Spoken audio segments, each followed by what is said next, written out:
So a new study was published within the last week, and I love the title of it. Let me just start by telling you the title of the study. The title of the study is Lying for Trump, Elite Cue-Taking and Expressive Responding on Vote Method. Lying for Trump. What does that mean? Well, once you get into the study, it's pretty clear what the authors mean with the title of Lying for Trump.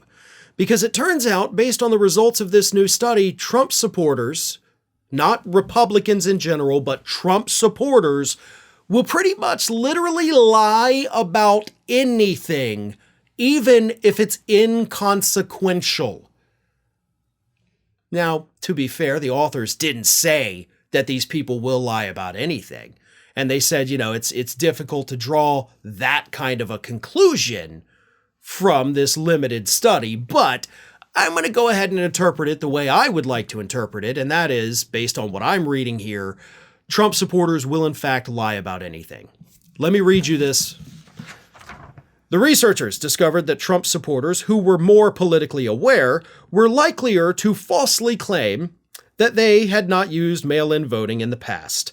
This misreporting was attributed to what is known as, quote, expressive responding, a phenomenon where individuals respond to surveys in a way that aligns with their political beliefs or the cues from political elites rather than their actual behavior.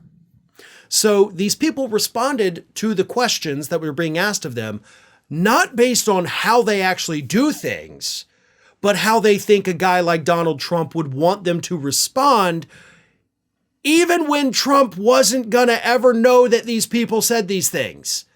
So even though they know Trump's not going to know, he wasn't there, he wasn't a part of the study, they still lied to make their past actions align with what Trump has told them. And it continues.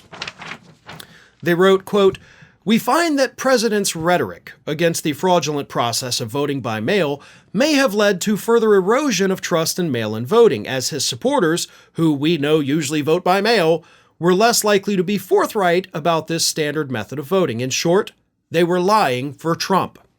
This tendency was particularly pronounced among Trump supporters who were highly attentive to political news. They misrepresented their usage of mail-in voting by about 12 percentage points compared to those with less exposure to political news. So these Trump supporters that are more plugged into conservative news, they know Trump hates mail-in voting, but they know they voted by mail in past elections because the researchers are able to access that data.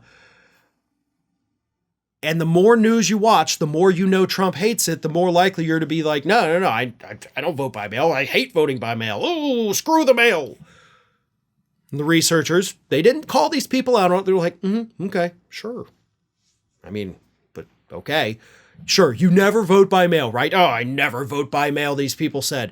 Trump hates it, I hate it, we all hate it.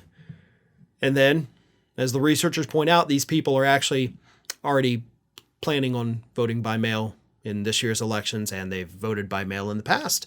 But they lied because they thought Trump wanted them to lie.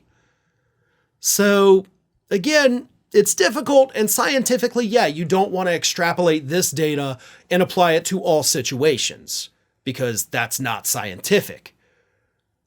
But psychologically speaking, it would make sense that these people, if they're willing to lie about this one thing that they know Trump will never even find out, then they're willing to lie about other things that Trump will also not find out. I mean, that's kind of where we're going with this. So, more studies need to be done, but as it stands right now, it seems pretty obvious that Trump supporters are willing to lie about anything just to make Donald Trump happy, even when they know that he'll never know. They will still lie about their own past if they think eventually it could make Trump happy. See, we're not dealing with serious people. We're not dealing with a difference of political ideology or policy differences or anything like that. We're dealing with a cult, and these people should be treated as such. Hi everyone, this here is little Athena, and Athena would like to know why you haven't subscribed to Fair and Balanced yet, so please, don't let Athena down. Subscribe today.